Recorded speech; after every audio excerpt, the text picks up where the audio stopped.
Parce qu'à un certain moment de la vie, un désir qui m'avait toujours accompagné, un désir de bonheur, de joie, de liberté, de transparence, de vérité, a commencé à grandir, plus que tous les autres désirs.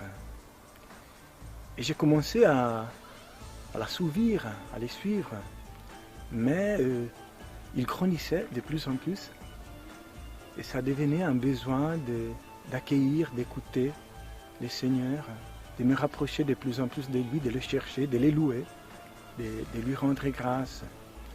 J'ai découvert ainsi la vie monastique et j'ai vu que ces grands désirs qui m'habitaient pouvaient se réaliser et s'accomplir en cette vie.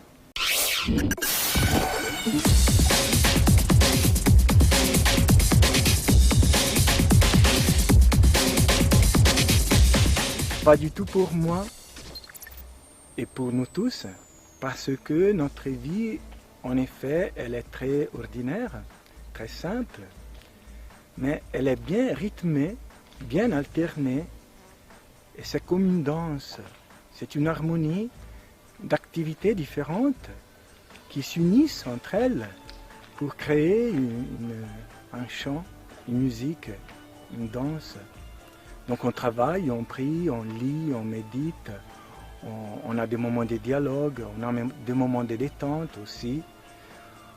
On a un rythme assez intense, mais beau, qui nous porte.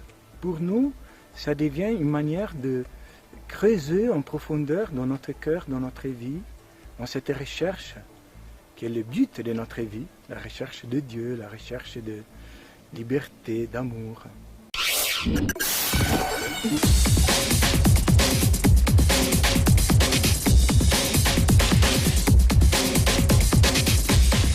Mais non, on est plutôt entré, plongé, enfui, on est entré à l'intérieur, on a pénétré le monde dans son mystère, dans sa profondeur. On est au cœur du monde, au cœur de l'humanité, de la vie humaine, parce qu'on se sent vraiment solidaire avec tous les autres dans notre vie de joie, de travail, de souffrance, de sacrifice. On est vraiment en communion, senti, vécu avec tous les autres.